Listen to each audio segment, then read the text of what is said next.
అక్కడ నీ హస్తం ఉన్నది. పాతాళంలోకి వెళ్ళే, హలో విన్నారా, ఎక్కడికి వెళ్ళాడంట? పాతాళంలోకి వెళ్ళి ఆయన హస్తం లేదనుకొని పాతాళంలోకి వెళ్ళాడంట. అక్కడ నీ హస్తం ఉన్నది. సరే ఇక్కడ కూడా ఉన్నది కదని భూజ జలముల కిందకి, సముద్ర జలముల కిందకి అడుగు భాగానికి వెళ్ళిపోయాడంట. సముద్రం లోతు కొంతని తెలుసు కానీ ఇంతని ఎవడికి తెలీదు. తెలియని లోతులోకి వెళ్ళిపోయాడు. తెలియని లోతులోకి వెళ్ళిపోయాడు. ఎంత నువ్వు లోతుకి వెళితే అంత దేవుని హస్తం అక్కడ ఉన్నది. కాబట్టి దావీదు అంటాడు, అయ్యా నిన్ను దాటిపోటు నా వశము కాలే, సరెండర్ అయిపోతా నీకు అన్నాడు. ఆమె సరెండర్ అయిపోతా నీకు అన్నాడు. వెంటనే దేవుడు అన్నాడు, నువ్వు నాకు సరెండర్ అయిపోతే నేను అంటాను నా హృదయానుసారుడు అంటా. నేను చప్పట్లు కొట్టి దేవుని నమ్మని మహిమపరచు. హల్లెలూయా, హల్లెలూయా. దేవునికి సరెండర్ అవ్వాలి.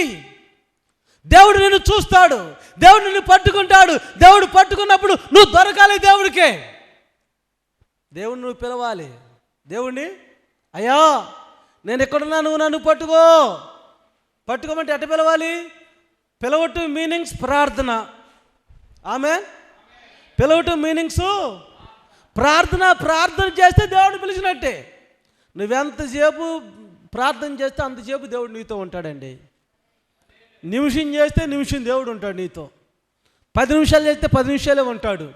గంట చేస్తే గంట ఉంటాడు. 2 గంటలు చేస్తే, నువ్వెంతసేపు అయితే ప్రార్థన చేస్తావో అంతసేపు మాత్రం దేవుడు నీతో ఉంటాడు. హల్లెలూయా. అందుకే ఈ నూతనమైన సంవత్సరంలోకి అడుగుపెట్టావు. 2025 సంవత్సరంలోకి అడుగుపెట్టిన నీవు 2024 సంవత్సరం ఉన్న కష్టాలు, బాధలు, కన్నీరు, వేదన, దుఃఖం దేవుడు విడిచిపెట్టిన పరిస్థితుల్లో నువ్వు నలిగి కొట్టిమిట్టలాడావు కదా. వాటన్నిటి నుంచి బయటపడి 2025 సంవత్సరంలో దేవుడు నిన్ను పట్టుకొని పిలిచేవాడుగా ఉండాలి. ఆమెన్. హల్లెలూయా, హల్లెలూయా. నా మాటలు మీకు అర్థమవుతున్నాయా? ఎక్కడ నన్ను పట్టుకున్నాడు తెలుసా? బూది కొనల నుండి నన్ను. ఆ మాట చదవండి.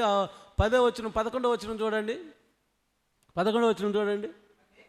11 యెషయా 41:11. నీ దేవుడైన యెహోవాకు భయపడకుము, నేను నీకు సహాయము చేసేదనని చెప్పుచు. అబ్బా, చప్పట్లు కొట్టి దేవుని నామాన్ని మహిమపరచు. హల్లెలూయా, హల్లెలూయా. అర్థమైంది ఈ మాట? నీ దేవుడైన యెహోవాని నేను భయపడకుము, నేను నీకు సహాయము చేస్తాడంట. దేవుడు మనకి సహాయము చేస్తాడు. భయపడొద్దు అన్నాడు, దిగులు పడొద్దు అన్నాడు, జడియొద్దన్న. పరిస్థితులు ఏమైనా రావచ్చండి, పరిస్థితులు ఏమైనా ఉండొచ్చండి.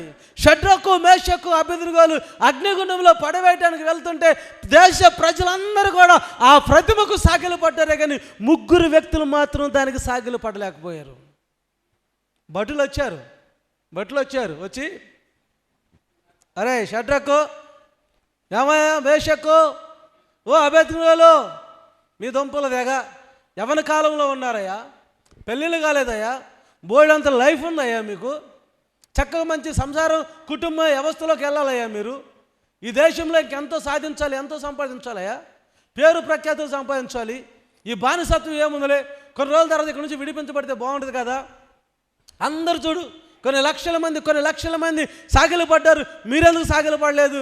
మీ దుంపల దగ్గర సాగిలు పడండి అయ్యా, రాజుగారు చూస్తున్నాడు మిమ్మల్ని. అదిగో అగ్నిగుండంలో ఏమంటున్నారంటే, షడ్రకు, మేషకు ఏమన్నారు? మేము సాగిలు పడినే. ఇప్పుడు షడ్రకు అంటాడు మేషక్తో, ఏమయ్యా మేషకు, రాత్రి బాగా ప్రార్థన చేసావా అన్నాడు.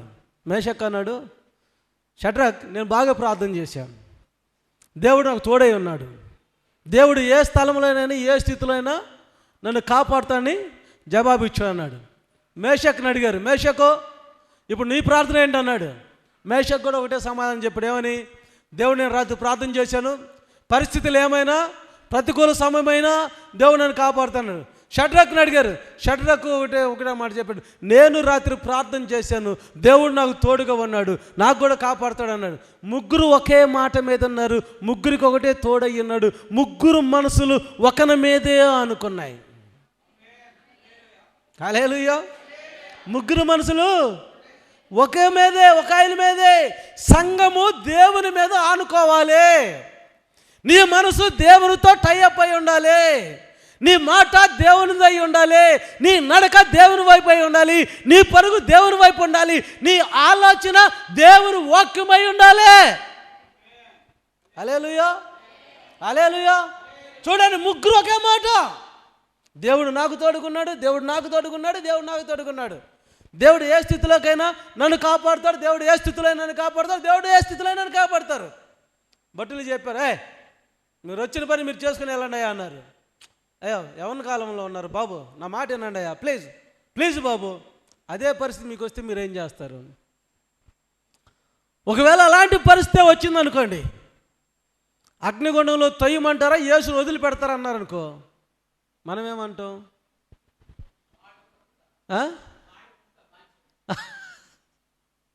హల్లెలూయా. ఏమంటాం? బొక్క బార్లుగా పడతాం. అయ్యా, ఫరో సైన్యం వెనకుంది, ఎర్ర సముద్రం ముందుంది, ఇజ్రాయెల్ ప్రజలు మధ్యలో ఉన్నారు, చిక్కుపడ్డారు. ఫరో సైన్యం వచ్చింది. ఇప్పుడు విశ్వాసం ఉందా? వాళ్ళకి విశ్వాసం ఉందా? వెంటనే తిరుగుబాటు. మోషే మోషే మోషే ఏంటే నువ్వు ఏడకు తీసుకొచ్చి అనవసరం చంపుతావు, ఆడే ఏదో బానిస బతుకుతూ ఉండే వాళ్ళంగా పిచ్చోళ్ళగా నిన్ను నమ్మి గుడ్డితనంగా వచ్చామయ్యా మేము అన్నారు వాళ్ళు. దేవుడు ఒకసారి ఇజ్రాయెల్ ప్రజలను చూశాడు. వెంటనే కొంతమంది రాజానికి నమస్కారం అని ఇజ్రాయెల్ ఆ ఫరో సైన్యానికి సాగిలు పడుతున్నాడు. ఇజ్రాయెల్ ప్రజలు, నేను రోషం కలిగిన దేవునిరా, నేను రోషం కలిగిన వాడినే, మిమ్మల్ని విడిపించింది, మిమ్మల్ని రక్షించింది, బూది కొనల నుండి నేను పట్టుకొని పిలుచుకొచ్చింది వాడికి సాగిలు పడతాను కాదు, నాకు మొక్కడానికి రా ఫూల్స్. వాడికి సాగిలు పడతాను కాదు, నాకు మొక్కాలి. మీరు ఎవరుకుంటున్నారని పెద్ద మంటని మధ్యలో లేపాడండి. చప్పట్లు కూడా దేవుని నామమున మహిమపరచండి. హల్లెలూయా, హల్లెలూయా. ఎప్పుడైతే మంట పెద్దది లేచిందో ఇక వెనక్కి వెళ్ళలేరు, ముందుకు వెళ్ళలేరు. ముందుకు అయ్యే వెనక నుయ్యి అయిపోయింది ఇలా పరిస్థితి. కదలలేక మింగలేక కక్కలేక మింగలేక మోషే మీద దేవుడి మీద సనుక్కొని అంటే దేవుడు మహాదయా గుణం కలిగిన వాడండి, దయాలత్వం కలిగిన వాడు ఆయన. ఆయన కోపము క్షణమాత్రము, ఆయన ప్రేమ దీర్ఘశాంతం అంట. చప్పట్లు కొట్టండి. ఆయన ప్రేమ దీర్ఘశాంతము, దానికి ఎండ్ లేదు. ఆయన ప్రేమకి ఎండింగ్ ఉందా? లేదు. ఆయన కోపం ఎంత? క్షణం. ఇట్లనే లోపు అయిపోయింది ఆయన కోపం. తల్లి కొడుకు మీద పగబెట్టుకున్నా, కొడుకు తల్లి మీద పగబెట్టుకున్నా, తండ్రి కూతురు మీద పగబెట్టుకున్నా, కూతురు తండ్రి మీద పగబెట్టుకున్నా, నీ స్నేహితుల మీద మీరు పగబెట్టుకుంటే కొన్ని రోజులు తినరు, కొన్ని రోజులు మాట్లాడరు. అవునా? నీ స్నేహితుడికి నీకు గొడవ వచ్చింది, నీ ఇరుగు పొరుగు వరకు నీకు గొడవ వచ్చింది. మీకు ఎలా ఉంటుందంటే ఇక ఈయంతో నాకు పని లేదు, మాట్లాడరు. ఎవడో ఒకడు మిమ్మల్ని కలిపేదాకా, నీ కోపం చల్లారేదాకా ఏదోలే పోనీలని దయదలిసి మాట్లాడేని అంటారు. కానీ సృష్టికర్త అయిన దేవుని కోపం మన పట్ల నువ్వు ఎంత ఇసికించినా, ఎంత ప్రార్థన చేయకపోయినా, నువ్వు ఆయన ఎంతగా పట్టించుకోపోయినా, ఆయన పట్టుకోవాలని చూసినా నువ్వు దొరకపోయినా, ఆయన కోపం అంట క్షణం మాత్రమేనంట. ఆయన ప్రేమ దీర్ఘశాంతంగా ఉన్నది. హల్లెలూయా, హల్లెలూయా. అందుకే ఆయనంట ప్రేమించి ఎర్ర సముద్రాన్ని పాయలు చేసి ఆరిన నేల మీద ఇజ్రాయెల్ ప్రజలను నడిపిస్తున్నాడు. ఆమేన్, హల్లెలూయా, హల్లెలూయా. అంటే ఆయన పట్టుకున్నాడు కదా. దేవుడు ఒకసారి పట్టుకుంటే విడిచిపెట్టండి. దేవుడు ఒకసారి పట్టుకుంటే విడిచిపెట్టడం. నువ్వు వదిలిపెడతావేమో ఆయన్ని. కష్టాలు వచ్చినాయి, బాధలు వచ్చినాయి, సమస్యలు వచ్చినాయని వదిలిపెడతావేమో. కానీ కష్టాలు, బాధలు, సమస్యలు నీకు పాఠం నేర్చుకోవటానికి మాత్రమే. ఎంత చెట్టుకి అంత గాలమ్మా. ఎంత చెట్టుకి నువ్వు మోయగలిగినంత కష్టమే నీకు వచ్చింది, మోయలేనంత రాదు. అవునా? నీకు 10,000 రూపాయలు అప్పు మోయగలిగితే నీకు 10,000 రూపాయలు వస్తాయి.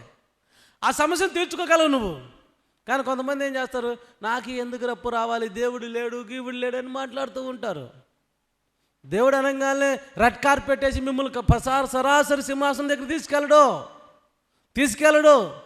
శ్రమలు ఉన్నాయి, బాధలు ఉన్నాయి, అవమానాలు ఉన్నాయి, నిందలు ఉన్నాయి. వీటన్నిటిని జయించుకొని అపవాది దేవునికి నీకు మధ్యలో ఒకడు నిన్ను ఆయన దగ్గరికి వెళ్ళనీయకుండా ఆడు చుట్టూ చేతులు చాపి నిన్ను ఆపేస్తాడు. రకరకాల ప్లాన్లు తాపేస్తాడు. 1,000,000 ప్లాన్లు నువ్వు పాడు చేయాలంటే నీకు ఎన్ని ప్లాన్లు అపవాదికి? 1,000,000 ఉన్నాయా లేవా? టీవీ పడిపోవా? పడిపోతారు. సింపుల్ ప్లాన్ అంతే. ప్రతి ఇంట్లో టీవీ లేని ఇల్లే ఉంది. ఇక్కడ చేతులు ఎత్తండి. టీవీ లేదు మా ఇంట్లో అన్న వాళ్ళు చేతులు ఎత్తండి. అందరికీ మీ ఇంట్లో టీవీ లేదమ్మా, దేవుని స్తోత్రం. మిగిలిన వాళ్ళ ఇంట్లో అందరూ టీవీ ఉందా? ఉంటే ఉందని చెప్పండి, లేకపోతే లేదని చెప్పండి. ఉన్నాయి. ఆమేన్. దేవుడు మిమ్మల్ని దీవించిన. మిగిలిన వాళ్ళందరూ దేవుని వాక్యం చూస్తున్నారా, ఇంకేమైనా చూస్తున్నారా? చెప్పరే, చెప్పండి. మేము ఉద్యమాల్లో ఉన్నప్పుడు గద్దరంతో పాట రాశాడు ఆయన. ఏం పాట అంటే, కయ్యం పెట్టింది రో కలర టీవీ ఇంట్లోకి వచ్చి. ఏం పెట్టిందంట? తగాద పెట్టింది. కలర టీవీ ఇంట్లోకి వస్తే కయ్యం పట్టింది, తగాద పెట్టింది. దయ్యం పట్టింది రో నా పెళ్ళం పోరులకు. ఒక నిమిషం, పాప ఏం పట్టిందంట? దయ్యం పట్టింది నా పిల్లలు పోరులకు. కలర టీవీ చూస్తూనే కోస్తుంది కూరలు, కొత్తిమీర కరేపాకు వేపుడెట్ట నేర్పుతుంది. క్రికెట్ షాట్ చూసి కిలకిల నవ్వింది, ఉలిగడ్డ ఇసిరేసి క్యాచి క్యాచి అంటుంది కదా. కలర్ టీవీ అంతా అయిపోయింది. పక్కింటోడు సవాల్ చేయటకు వీడు పాలిచ్చి ఆవు నమ్మి దూడ నమ్మి అక్కడికి వెళ్తే రేట్ ఎక్కువైపోయి పుస్తెలు తాడు అమ్మితే కనుక వస్తానంది ఇంట్లోకి కలర్ టీవీ. ఇక లావిడ తాడు పోడు ఏదైనా ఉంగరం మంగం తాకడి పెడితే కనుక అది ఇంట్లోకి వస్తుంది. దాని తర్వాత కూర్చోడానికి కుర్చీ కావాలి, నెత్తి మీద రిమోట్ కావాలి, కిటికీ లేకుండా కనెక్షన్ ఇవ్వాలి. కనెక్షన్ ఇస్తే కనుక కన్ను కొట్టనంటుంది. కయ్యం పట్టింది రో కలర్ టీవీ ఇంట్లోకి వచ్చి. కొడుకేమో కయ్యం ఏంటి? కొడుకేమో పాకిస్తాన్ ఫ్యాన్స్, తండ్రి ఏమో హిందుస్థాన్ ఫ్యాన్స్. ఆమె పిన్ని సీరియల్ చూడాలి, రోతరాగాలు చూడాలి. ఒకే టీవీ ఉంటుంది, రిమోట్ ఒకటి చేతిలో ఉంటుంది. రకరకాల ఈడికి ఆడు చూసేది ఈడికి పెట్టకపోతే ఈడికి ఈడి పెట్టేది చూసేది ఆడి పెట్టకపోతే ఆడికి కలర్ టీవీ లేని కొంప ధన్యమైన కొంప. ఆమె మేము కొన్ని ఊర్లు మీటింగ్కి వెళ్తూ ఉంటాం. చాలా చోట్ల దేవుడు వాడుకుంటున్నా కొద్ది ఆయా ప్రాంతాలకు వెళ్ళినప్పుడు పాపం చాలామంది అక్కలు మా దగ్గరకు వచ్చి, అన్న మీరు అడుగు పెడితే దీవెనన్న, మా ఆయన మారటలేదు, దేవుడు మిమ్మల్ని మార్చాడు, మీరు రండి అన్న అని చెప్పేసి మమ్మల్ని పిలుస్తారు.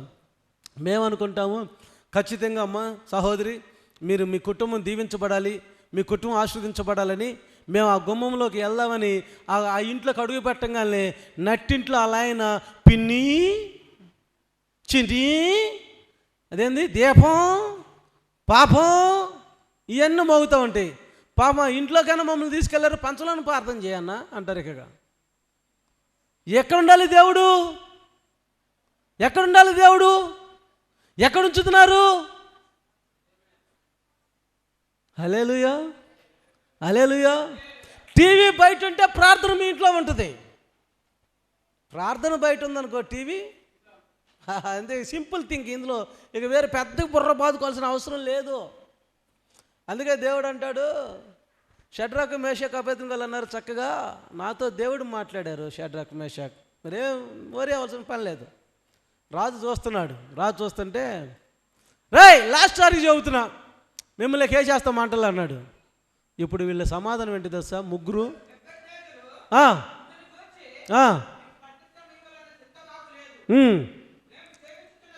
మేము సేవించుచున్న దేవుడు మండుచున్న వేడిమి కలిగి ఈ అగ్నిగుండములో నుండి మమ్మల్ని రక్షించుటకు సమర్థుడంట. మరియు నీ వశము పడకుండా ఆయన మమ్మల్ని రక్షించును. ఒకవేళ ఆయన రక్షింపకపోతే రక్షింపకపోయినా నీ దేవతలను మేము పూజింపం. నువ్వు నిర్ణయించిన ఆ ప్రతిమకు నమస్కరించనే. హలో, విన్నారా? అగ్నిగుండములో మమ్మల్ని బూది కొనల నుండి పిలుచుకున్నవాడు ఆయన. ఏమంటున్నారు షడ్రకు మేషకు అబేద్నెగోలు? మమ్మల్ని బూది కొనల నుండి పిలుచుకున్నవాడు ఆయన. రాజా, మా దేవుడు మమ్మల్ని అగ్నిగుండములని తప్పించుటకు సమర్థుడు. నీ దేవుడు ఇప్పుడు సమర్థుడై ఉన్నాడు.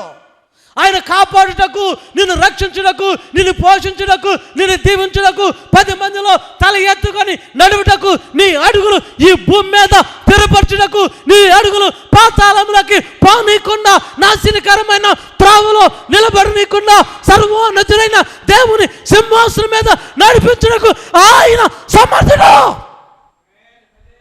ఆమేన్, హల్లెలూయా. అంత గొప్ప దేవుడు కలిగి ఉండాలి నువ్వు. ఒకవేళ రక్షించకపోతే ఆఫ్టర్ అండి ప్రాణం వదిలేస్తామన్నారు వాళ్ళు. నీ ప్రతిమలకు, నీ దేవతలకు, నీ దేవుళ్ళకు మొక్కనే. ఏమండి, 100 రూపాయలు ఇస్తామంటే ఆశపడతామండి మనం ఈ మట్టి దేహము. హలో, ఎంత? 100 ఫ్రీ అని ఏదైనా ఆఫర్ పెడితే గుట్లు వెళ్ళిపోతారు. పరలోక రాజ్యం ఫ్రీ అండి, అది తెలుసుకోవట్లేదు మీరు. పరలోక రాజ్యానికి ఒక బండి నిండా వెండి తెచ్చి, అయ్యా ఓ బండి నిండా బంగారం తెచ్చి, ఒక బండి నిండా రత్నాలు రాసులు పోసి, నేను ఎట్టగట్టి మొత్తం తీసుకో, నేను పరలోకాన్ని వస్తానంటే దేవుడు ఏమంటాడు? నాన్ సెన్స్, షటప్ నువ్వు అంటాడు. అంతే కదా? మరణం వస్తుంది. ఓ మరణమా, ఈ వెండి నీది, ఈ బంగారం నీది, ఈ అందము, ఈ ఐశ్వర్యము నీది, ఇది తీసుకొని నన్ను కొంతకాలం పోస్ట్ పని చేయి, ఈ భూమి మీద నన్ను ఉంచు, మరణమా నా దగ్గర నుంచి వెళ్ళిపో అని అన్నావు అనుకో, మరణం ఏమంటుంది? సెటప్ యువర్ గెట్ అవుట్ అంటుంది. గెటప్, నువ్వులే, నోరు మూసుకో పిచ్చోడా. అసలు నన్ను త్రోసి వేసిన వాడు, నన్ను జయించిన వాడు, నన్ను భయపెట్టిన వాడు, ఓ మరణమా నీ ముళ్ళెక్కడ, ఓ మరణమా నీ విజయం ఎక్కడ పిలిచిన వాడు ఆయన ఆధీనంలో ఉన్నారు. నేను పిచ్చోడా. హల్లెలూయా. ఆయనకి సిరి సంపదలో ఏది వెండి బంగారం ఏమి అవసరము లేదు. పరలోకం ఫ్రీ. నువ్వు ఎక్కడికైనా వెళ్ళాలంటే, ఏదైనా ఊరు వెళ్ళాలంటే నువ్వు టికెట్ కొనుక్కోవాలి కదా. నా మాటలు ముగిస్తున్నా, నాకు ఇచ్చిన సమయం అయిపోయింది. దేవుని బిడ్డలారా, ఇక్కడ చెప్పుకుంటూ పోతే 3-4 గంటలని చెప్పగలను, కానీ 11 గంటకు ముగించమన్నారు. ఆల్రెడీ 1 గంట అయిపోయింది, క్షమించాలి. దేవుని బిడ్డలారా, ఈ ఒక్క మాట చెప్పి నేను ముగిచ్చేస్తాను. ఒక్క మాటే. దేవుడు మీకు పరలోకాన్ని ఫ్రీగా ఇచ్చాడు. ఇప్పుడు సర్కస్కి వెళ్ళాలండి, టికెట్ కొంటారా లేదా? చెప్పండి. సర్కస్కి వెళ్ళాలి, టికెట్ ఉందా లేదా? ఎగ్జిబిషన్కి వెళ్ళాలి, టికెట్ ఉందా లేదా? ఎంట్రీ టికెట్ ఒకటి. సినిమా చూడాలి, టికెట్ ఉంది. టీవీ చూడాలి, టికెట్ ఉంది. టీవీ టికెట్ లేదనుకో, నెలకి డబ్బులు కట్టాలి, అది టికెట్ అనుకో. ఉదాహరణకు అది కూడా ఒక టికెట్. కానీ నువ్వు ఊహించలేని తేజస్సు, మహిమ కలిగిన రాజ్యంలో, పెద్ద బంగారు వీధులు కలిగిన దేశంలో, 12 గుమ్మముల పట్టణంలో నువ్వు ప్రవేశించాలంటే నీకు ఫ్రీ. హల్లెలూయా. ఫ్రీ. అసలు ఎవడు నిన్ను ఆపలేడు, ఎవడు నిన్ను ఆపుటకు శక్తిమంతుడు ఎవడు లేడు. ఫ్రీ. కానీ దానికి వెళ్ళాలంటే మారు మనసు, రక్షణ, యథార్థత అనేది ఒకటి కంపల్సరీ. హలో, ఫ్రీగా వెళ్తానని చెప్పి గబక్కలు ఊరేసుకోబాకండి కదా. ఆయన దగ్గరికి వెళ్ళాలంటే ఏంటంటే, ఆయన పిలిచినప్పుడు వెళ్ళాలి. ఆయన పిలుస్తాడు ప్రతి ఒక్కరిని, ఆయన ప్రతి ఒక్కరిని పిలుస్తాడు. పిలిచినప్పుడు నువ్వు సిద్ధపాటు కలిగి చక్కగా యథార్థంగా ఉండి, ఏ మనసు అనేది ఈ హృదయంలో కుళ్ళు, కుతంత్రాలు, ద్వేషము, అసూయ, ఈర్ష్య, దొంగతనము, వ్యభిచారము ఏమి లేకుండా తేటతెల్లగా ఆయన మట్టి బొమ్మను చేసి ఆ జీవాత్మని ఆ నాసిక రంధ్రంలో ఎలాగ ఊదాడో అలాగుంటే ఆయన పిలుచుకుంటాడు నిన్ను. అలాగే ఉండాలి. మట్టి దేహంలో ఎలాగైతే ఆయన ఆ నాసిక రంధ్రంలో జీవాత్మను ఊదాడో అలాగ నీ హృదయం అలాగుండాలి. అప్పుడు ఆ రాజ్యానికి నీవు అర్హుడిగా. చూడండి, ఇది కష్టతరమా తేలికతరమా? కష్టంలోనే తేలిక. చప్పట్లు కొట్టి దేవుని నామమును మహిమపరచండి. దేవుని బిడ్డలారా, నువ్వు దేవునితో సహవాసం చేయగలిగితే 2025లో దేవుని కనుక నిన్ను పట్టుకున్నానని నువ్వు గ్రహిస్తే, గ్రహింపు లేక నువ్వు నన్ను వదిలిపెట్టాడు అనుకుంటున్నావు. దేవుడు నిన్ను పట్టుకున్నాడమ్మా, దేవుడు నిన్ను పట్టుకున్నాడు తమ్ముడు, దేవుడు నన్ను పట్టుకున్నాడు. ఎక్కడో తెలుసా? కువైట్ దేశంలో దేవుడు నన్ను పట్టుకున్నాడు. నెలలో అడవిలోకి వెళ్తానని చెప్పి మా అమ్మకు ఉత్తరం రాశామ్మా. ఈ పోలీసు వాళ్ళు నా గురించి అడిగితే, ఈ ఉత్తరం చూపించి నువ్వు దెబ్బలు తప్పించుకున్నా. ఏమని రాసింది తెలుసా? గౌరవనీయులైన పొన్నూరు గుంటూరు జిల్లా పోలీసులకు డాక్టర్ బిఆర్ అంబేద్కర్ రాసిన రాజ్యాంగంలో 18 సంవత్సరాలు నిండినవాడు, 23 సంవత్సరాలు నిండినవాడు మేజర్ అవుతాడు కదా. 18 సంవత్సరాలు దాటిన తర్వాత మేజర్ అయిన వాడు వెళ్ళాలనుకున్న చోటుకి వెళ్ళొచ్చు, ఉండాలనుకున్న చోట ఉండొచ్చు, ఆడాలంటే ఆడొచ్చు, పాడాలంటే పాడొచ్చు. కాబట్టి నేను మేజర్ని అయిపోయాను. నేను వెళ్ళాలనుకున్న మార్గంలోకి వెళ్ళిపోతున్నా. నాకు నక్సలిజం మార్గం, విప్లవ మార్గం నాకు మంచిది అనిపించింది. నేను ఆ మార్గంలోకి వెళ్ళిపోతున్నా. ఒకవేళ మీకు ఆ మార్గం తప్పని సంగతి తెలిసినట్టయితే మీరు నన్ను పట్టుకొని నన్ను హింసించాలి. ఒకవేళ అది కాకుండా నన్ను బట్టి నేను తప్పు చేశానని గ్రహించి మా అమ్మలు కానీ మా అక్కలు కానీ మీరు ఏదైనా శిక్షిస్తే ఖబర్దార్ కాసుకొని తగిన మూల్యం మీరు చెల్లించుకుంటారు పోలీసులారని మా అమ్మకు ఒక ఉత్తరం రాసి ఇచ్చా. నేను నెలలో అడవికి వెళ్ళాలనుకున్నా, నా దేవుడు నన్ను బూది కొనల నుంచి పిలుచుకొని నీవు నా దాసుడవని, నేను నిన్ను ఉపేక్షింపక, నేను నిన్ను త్రోసివేయలేదని కువైట్ దేశం తీసుకెళ్ళి కువైట్ దేశంలో నన్ను పట్టుకున్నాడు. హల్లెలూయా, హల్లెలూయా, హల్లెలూయా. కేవలం నా తల్లి ప్రార్థన దేవుడు నిన్ను కూడా బూది కొన నుంచి పెట్టి పిలుచుకున్నాడు. దేవుడు ఇంకా అప్పచెగుతావా? లేచి నిలబడి మీకోసం ప్రార్థన చేయబోతున్నాను. స్తోత్రాలు, స్తోత్రాలు. ప్రతి ఒక్కరు లేచి నిలబడండి. దేవుడు కనుక మీకు అయ్యా ఆయన కుడి హస్తముతో నన్ను పట్టుకున్నాడంటే, ఆయన కుడి హస్తముతో నన్ను పట్టుకున్నాడు నువ్వు నమ్మితే, ఆయన త్రోసివేసే దేవుడు కాదు, ఆయన కృప కలిగిన దేవుడు, ఆయన నీతిశూరుడైన దేవుడు. ఆయన కుడి చేతితో నిన్ను పట్టుకుంటున్నాడు. అపురూపమైన నీ కార్యములు దీనుని బ్రతుకులో నెరవేర్చితివి.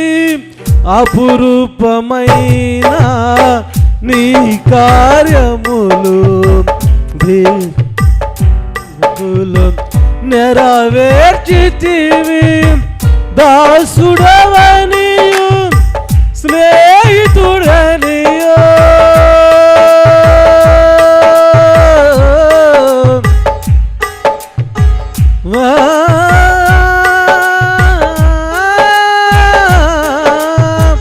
దాసుడవనియు స్నేహితుడనియు ఏలిన పిలచిన రాజువు నీవు, ఏలిన పిలచిన రాజువు నీవు. యేసు నీ ప్రేమ చాలై పాడద మంత్రం, నీ కృపయే చాలయ్యా. పాడండి. నీ ప్రేమ చాలయ్యా, నీ కృపయే చాలయ్యా. మరోసారి. నీ ప్రేమ చాలయ్యా, నీ కృపయే చాలయ్యా. నీ ప్రేమే మాధుర్యం, నీ కృపయే ఆధారం. చెప్దాం. నీ ప్రేమే మాధుర్యం, నీ కృపయే ఆధారం. చెప్పండి మరోసారి. నీ ప్రేమే మాధుర్యం, నీ కృపయే ఆధారం. నీ ప్రేమే మాధుర్యం, నీ కృపయే ఆధారం. మధురాతి మధురం నీ నామం. పాడదాం. మధురాతి మధురం నీ నామం. చెప్పాలి. మధురాతి మధురం నీ నామం. మధురాతి మధురం నీ నామం. సగమగ మద మదని దని దాసాని మగస. యేసు నీ ప్రేమ చాలయ్యా, నీ కృపయే చాలయ్యా. నీ ప్రేమ చాలయ్యా, నీ కృపయే చాలయ్యా. నీ ప్రేమే మాధుర్యం, నీ కృపయే ఆధారం. మధురాతి మధురం నీ నామం. మధురా